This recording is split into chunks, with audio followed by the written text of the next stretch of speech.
Hi, it's Stephen here at Class Act, and in this video I want to do a bit of a product review and show you what I've done with this product. Many of you are familiar with the Heartfelt Creations 3D Flip Fold album. Karen Gerber did a class in December with this, and her example is at the store on display. But I also took it upon myself to check this product out because I was unable to take Karen's class, and I'm really pleased with this product, and I want to tell you some things about it. First of all, you may or may not know that the album itself is blank, and it comes with 5 pages inside that are also blank. You can see them down in here. They come in 3 colors, white, black, and craft. This is the white set, and it's very reasonably priced at $21. Along with that, you're going to need the inserts, and there are 4 styles of inserts, and they're marked as A, B, C, and D. And again, they come in white, black, and craft. On the back of each package, there's a diagram showing you exactly what these inserts look like. Now, here's where I had my first little minor problem with this. There aren't any instructions on how to fold these. They're already pre-scored.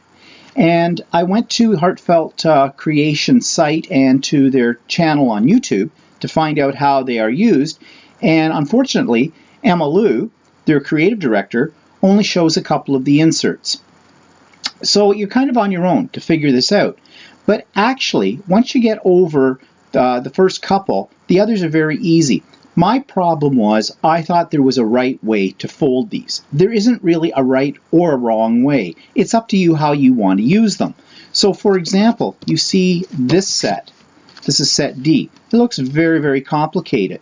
It's not really. You have to play around with it a little bit. Fold it this way, fold it that way, until you get exactly the configuration that you want. So in that sense, it gives them a lot of versatility. Once I got over that hump, I was fine. So these are also very reasonably priced, from $6.69 to $7.99, and as I said before, they come in white, black, or craft to match your album.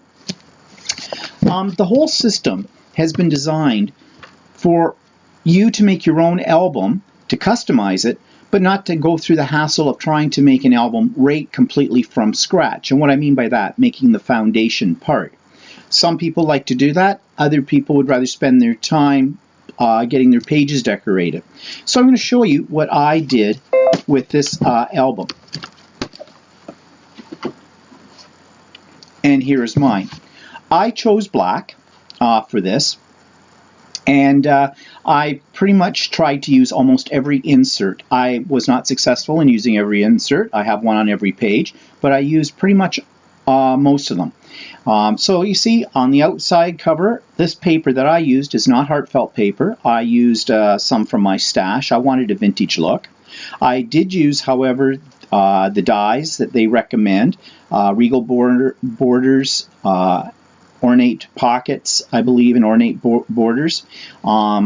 These are, there's about a set of 3, I think, actually, that you can get, and they're very, very nice dies. But so I use them, and you'll see them throughout this book, to cut out little border treatments as I have here. I also used the sunflower die and the open leaf set to create my floral embellishments on the cover. On the back, on the spine, I used, again, the sunflower die and rubber stamp set, and this is an embellishment from Tim Holtz collection, actually, that I glued on here. And this is the very back of the album as well. The ribbon I used, I picked up somewhere, I'm not sure where it is, and I created it so that it would be very secure on the book. I put it underneath the papers, and it's kind of a nice ribbon because it doesn't fray. So let's open it up. Now, I haven't put any pictures in mine yet, and I'm still trying to decide what I'm going to put in it.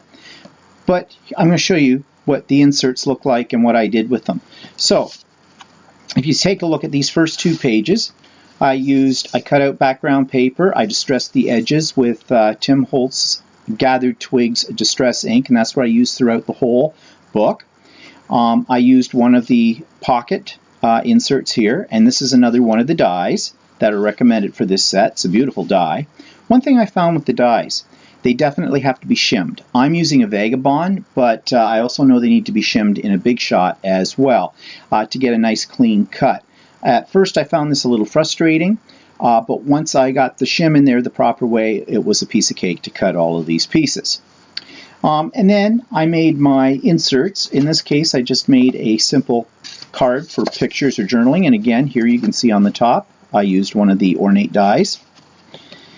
And this one I created a belly band, and I used another one of the border dies from Heartfelt, and I created this insert, again, for pictures, journaling, whatever.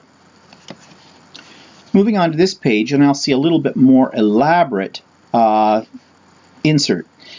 I made this tag. Actually, I didn't make this tag specifically for this album. I was playing around with some other products, but I really liked the way it turned out, and I thought, hey, it would make a nice addition to this album. So I did that. And this is one of the inserts, and it just flips out just like that. Let me see if you can get the whole thing in here in the picture. So lots of room for pictures here, and it folds up, and I have it. Let's get that back. And I'm sorry, I'm going off the screen.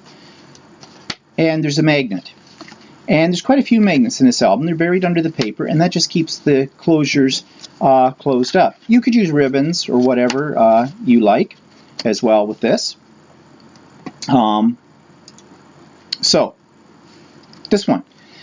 This particular page, again, you can see I used the dies for the corner pieces, and I made this little pocket. I used the dies. Now this one you can see my magnet, but the other one's hidden in here.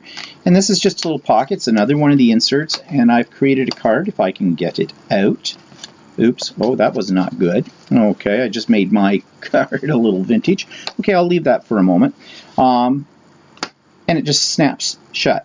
I added these two little squares here, and I raised them up with pop dots. Again, these are spots for embellishments or for pictures. On this page, instead of using magnets to close this particular insert, I used a ribbon. And this particular insert opens out in threes. And you can see again, here's another one of the dies. So you don't have to use magnets. Question is what kind of magnets to use. Well, you want fairly strong ones and fairly flat ones. And we sell those, the basic gray magnets at the store, which work very well. I don't suggest you buy your magnets at the dollar store. I tried that and they did not work at all. They're not strong enough. On this page, another one of my tags. Again, this was something I was experimenting with and I liked it. I thought I'd throw it in the album. Doesn't quite go with the color scheme, but then again, I thought something a little bright, and blue and brown do go together. So I thought that might be a nice element. On this particular page, little pocket here, insert. And I left the back of many of these blank so that you could use this for journaling. You could add a card to that. But this opens up as well. Again, there's a magnet holding it. And it opens up into this pocket. A little tag inside there.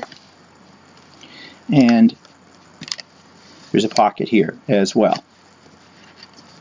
And so the idea of these pockets are you could just drop inside a picture or whatever.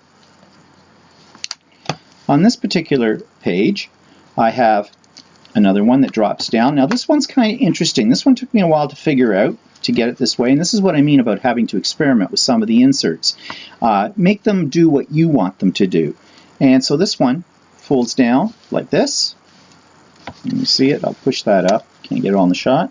It's got a little pocket right here for an insert, but it also flips over to this side, and you could add something here as well, and here. And again, there's a magnet holding that in. Of course, this is an insert, and it fits right in behind.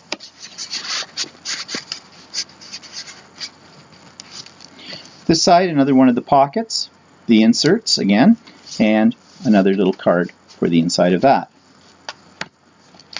This one's kind of neat, this little insert. Again, this took me a little while to figure out, but once I did, I used some cut aparts from another set of paper to add this little index card to this pocket. But this one I really like because it opens up just like this. And you see, again, hard to get into the shot because it's so long, but there you go. And you've got many sides here. You've got another little pocket over here. as well. And there's a little pocket under here, which I didn't put anything in, but it could have a tag or something in that. And down here below, another pocket with a little cut apart thrown into it too. So that was kind of fun to create, and it gives a lot of real estate for lots of photos. So you can see in this album with all these inserts in it, you have a lot of space for journaling and for additional pictures. This particular pocket set, I made this little card right here. It just fits in the pocket here, and another little pocket right there. You'll notice there's some shimmer on many of my pages. I used my Wink of Stella over top of some of these embellishments on the top and down here. And I think these are my favorite pages, the last two. As you go through this, I mean, I think you really need to make two of these albums. The first one's sort of your prototype, get your feet wet, and the second one you can make really fantastic. Because by the time I got to these last pages, I really knew what I was doing with the inserts, and I really got creative. So in this one's case, you can see it's a little pocket that drops down, and there's a magnet right under here, under these border pieces. So you can put a picture in there. And this tag I made, it's kind of neat. I'll give you a close-up of this. This is a technique that I saw on Jennifer McGuire's website using embossing powder and distress ink and water to create variegated effect. And of course this is the sunflower die and stamp from Heartfelt. And it just fits right in that pocket there. Now these two, notice they're just not moving. Well, that's because there's a magnet on them, on the back.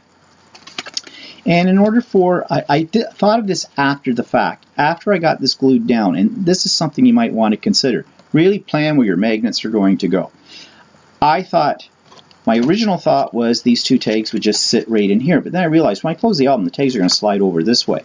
So I put a magnet in both of these spots, one on the back. I covered them up with some matching paper, sort of a thing, almost to make it look like an embellishment. And now these two sit right in there and they don't slip out. But as I said, you might want to plan where your magnets go. This particular page, again, another insert, little card here, and that's one of the borders, and I used a piece of washi tape to make it match it up. And this one folds out this way. So you've got these two areas, and then you flip it over. You have this area and another pocket, another tag in here to add more real estate. This one I did use a magnet. I used the magnets over here. They're hidden behind the paper, and it keeps it, you can hear it, keeps it right in place. So that's my Heartfelt Creations 3D Flip Fold album. I may put this on display at the store. I have noticed that Karen's is getting very well worn because of people looking at it, and I've noticed that the papers are coming off on the edges on hers. All these pages that I put in, just as an side here, are all glued, wet glue, and I used this particular glue, the Art Glitter Designer Dries Clear glue, which right now we don't have in the store because they won't ship it in the wintertime, because if it freezes, it changes its properties, it wrecks it. But we will be getting a lot more of this in come the warmer weather. Best white glue I've ever used. I really recommend it, and you can get, mine's a little gummed up, but you can get these metal tops for it too that allow you to really have precision control over the flow of the glue. This is what I used for all the elements in this book, and it holds very well, it dries fairly quickly, and it's great. But I am going to do one more thing to this album before I put it out on display. Right along the seams of where all these large pieces of paper are adhered, I'm going to take some gel matte medium, and with a fine brush I'm just going to go over the seams of all of these because it dries clear and it will seal these. And my thoughts are, with those sealed, they're not going to be peel up as people look through the album. So this is a great product. We've been selling them like crazy. Come on into the store, see the samples, talk to us about them. It was a lot of fun to make. It took a while to make, but you know, anything worth doing does take a while. And I think you're really going to enjoy this, and the price is very, very reasonable. So, have a good day. I'll talk to you later.